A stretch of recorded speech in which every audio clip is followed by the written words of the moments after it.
पिता एव पुत्रो जायते, पिता ही पुत्र बनकर के पैदा होता है, उसी का नाम डीएनए है। डी का मतलब हुआ दादा, एन का मतलब हुआ नाना और ए का मतलब हुआ आत्मा।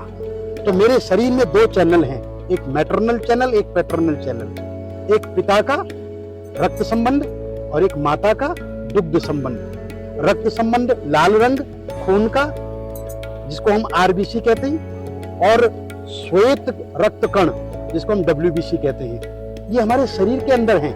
जब तक मैं जीवित रहूंगा तब तक मैं अपने पितरों का श्राद्ध करूंगा। इसलिए हमारा सनातन धर्म कहता है कि पिता ददाति पुत्रान, पिता पुत्र देता है और दादा पौत्र देता है और परदादा सुख संपत्ति देते हैं। वंशो विस्तारताम यातु, वंश का विस्तार, कीर्ति यातु दिगंतरम, और सारे संसार में कीर्ति का फैलना। आयुर्विपुलताम यातु, लंबी उम्र देना। पितृदेव प्रसादता, पितरों के प्रसाद से, पितरों की कृपा से। तो ये जो 6 महीने हैं, इस 6 महीनों में जब अश्विन का महीना आता है, दक्षिणायन जब आरंभ होता है, तो पितरों का दिन होता है और पितृ वायु रूप में आपके घर में वापस आते हैं कि जो कुछ वो छोड़ करके गए हैं वहां सब ठीक तो है। मैंने जो संपत्ति छोड़ी है उस संपत्ति में मेरे बच्चे मिल बांट करके खा रहे हैं या नहीं, अरे मेरे लिए कुछ दे रहे हैं या नहीं, मुझे स्मरण कर रहे हैं, तो वायु रूप में आते हैं। परंतु जो श्रद्धावान पुत्र होता है ना, वो क्या करता है, वो पंडित जी को बुलाता है और उनको बुला करके तर्पण करवाता है। तो तर्पण कितने प्रकार के होते हैं? बोले देव तर्पण, ऋषि तर्पण, मनुष्य तर्पण, पितृ तर्पण और स्वपितृ तर्पण।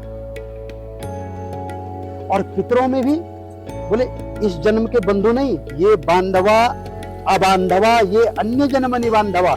ये श्राद्ध पक्ष ऐसा पक्ष है मित्रों, इसमें आप किसी के लिए भी कर सकते हैं। इस जन्म के बंधु या किसी अन्य जन्म के बंधु, वे सब मेरे इस तिल और तर्पण से तृप्ति को प्राप्त होगी। दूसरा इसका बड़ा सुंदर मंत्र है जो सार्वभौमिक मंत्र है कि नरकेषु समस्तेषु यातनासु च ये स्थिता, नरक में फंसे हुए मेरे जो पूर्वज हैं, किन्हीं कारणों से नरक से नहीं निकल पाए हैं, तो आज जो मैं ये तर्पण कर रहा हूं ना, मैं यमराज से प्रार्थना करता हूं कि वो उन्हें नरक से निकाल दें, उन्हें रिलीज कर दें, छोड़ दें। इसलिए यम तर्पण भी होता है। यमाय धर्मराजाय मृतवे चांतकाय च वैवस्वत कालाय सर्वदेवक्षाय च औदुंबराय ददनाय नीलाय परमेष्ठिने विरकोदराय चित्राय चित्रगुप्ताय ते नमः। चित्रगुप्त को भी प्रणाम करता हूं कि वो उनकी लाइफ डायरी में से उनका पाप निकाल करके और उन्हें आज मुक्त कर दे। ये पितृ तर्पण है। अपने पितरों को, दूसरे के पितरों को, सर्व पितरों को मुक्ति देने का कार्य ब्राह्मण करता है। आज हम लोग यहाँ पर नारायण की पूजा कर रहे हैं। पितृ रूपी जनार्दन देवता प्रियंताम।